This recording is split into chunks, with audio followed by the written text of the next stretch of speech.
not voting, with people with disabilities are not voting, do you believe that is that the reason why programs that represent people with disabilities, their programs are being cut? Absolutely. I mean, politicians, I don't care whether you were a Democrat or Republican, politicians are the kind of people who respond to votes. That's how they got there. That's how they're going to stay there. You know, that's what they're good at. They're good at knowing where the votes are and going to where the votes are. And so if our community isn't where the votes are, then politicians don't really need to make us happy. They can do what they will with us, because if they know that we're not going to vote them out of office, then they don't have anything to worry about. And so budget making is totally a political process. And if a politician feels like there's not support for a certain program in terms of votes for them, then they're going to really not put their money there.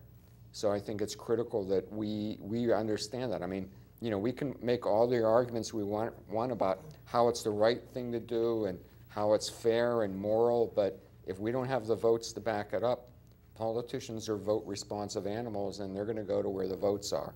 And we need to play that game too. And I'm going to switch gears, and the same questions that I asked Paul, if you want to tackle a couple of those questions, Kath, what do you think?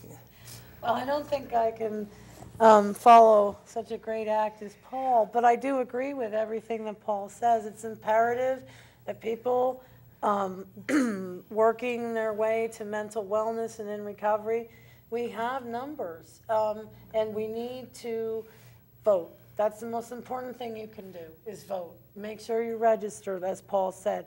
Make sure that you get a ballot to look at and make confident and intelligent choices, because we can make a difference. I agree with Paul. And Kath, I know you're an advocate, and you're a good advocate, but what got you involved in recovery, and who inspired you to be an advocate that you are? Wow.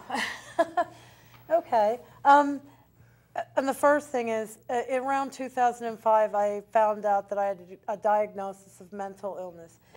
So what I did was, just like with this paper that says, here's your diagnosis, Kathy, I turned it over and I said, you know what? I'm going to write my own recovery journey. I know what's on the other side of this paper, but I'm not going to let that define me. And I learned that through the people that supported me.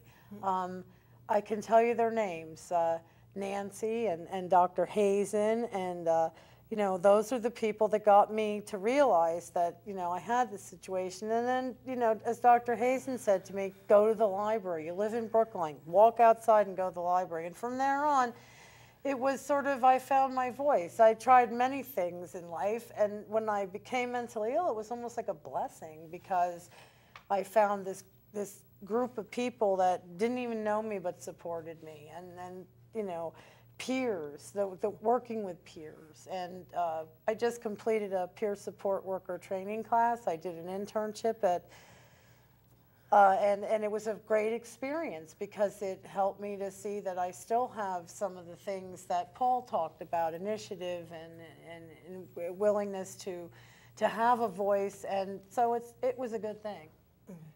And I appreciate you not mentioning the agency. Oh, well, I mean, there are so many agencies out there working to help people that you should just know that there are so many. And if we do, like Paul says, keep educated and aware, and if we vote and make our voices heard, then mental wellness and recovery will be something that people, how do I get that? How do I get what you have? You have this spark, this energy. Well, get on board the train and ride with us.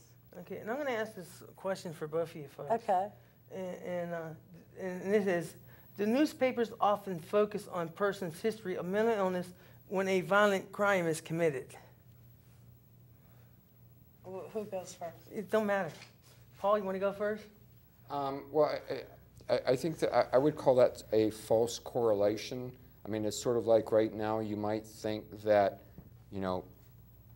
football players commit sexual crimes because kind of what you hear, but you know, the truth is it's not like all football players commit sexual crimes. So I think that, you know, what the problem is that sometimes the news media sees correlations that really just aren't there, that it happens to be that in this one instance, but and the question becomes, well, how do we address that? I think that, you know, we're not alone, and you know, I know that other communities of people have been kind of stigmatized in that way.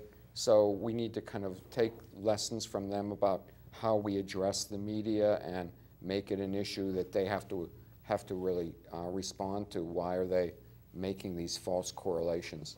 And that's an excellent point. And look at the chance we have here. You know, this is the media, and we're able to come together and express our views and support each other. We can make a difference.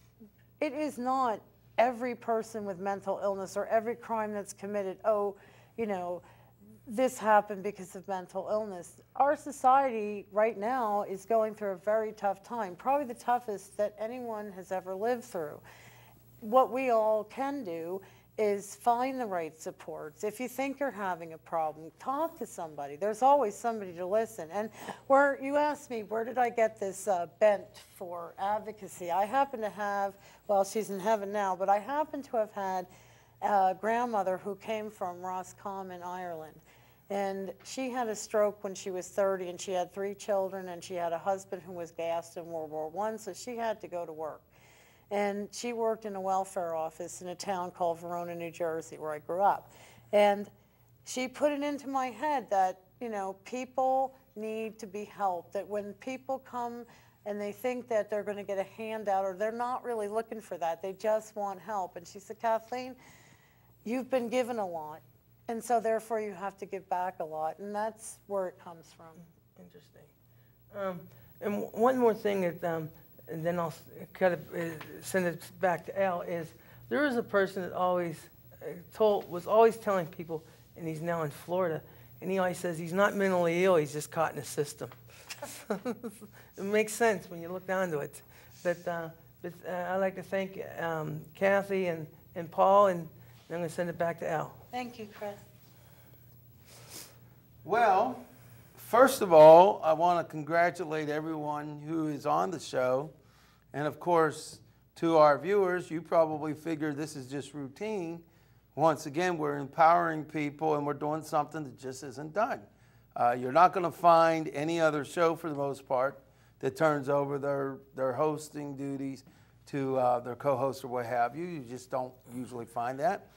But I thought that it was important to have my co-host see what it's like to do what I do. And as a matter of fact, Kathy Payer to my right, who right now is actually a little bit sick. So if you hear some coughing in the background, she's not trying to laugh at me in this case. But at any rate, Kathy Payer and Annette Mendel are going to be doing a hosting job next month, and we're going to have yet another combo show. So sometimes you could think of Humanity Matters as a fast food restaurant, because we have combos. Every now and then we have combos. But just think, we have combos without any calories. So that's not bad, huh, Kathy Payer? True. But at any rate, We now, have interesting drinks. yeah, real quickly, we're going to get to this interview because, boy, we're running out of time, believe it or not. And I know you're thinking, wait a minute, it's only 20 after. Trust me, you'll find out later. But at any rate, real quickly, the people who are considered disabled and senior citizens, I have a particularly important message for all of you. Each and every one of you, if you've never registered to vote in your life, tomorrow or as soon as you can, get registered to vote. You may not be able to until after the May 18th election. But you go there and you get registered to vote, and you vote in every primary and every general election for the rest of your life. And here's the reason. We now have a health care law. The health care law is going to change the lives of every senior citizen for the better and every disabled American for the better. But if you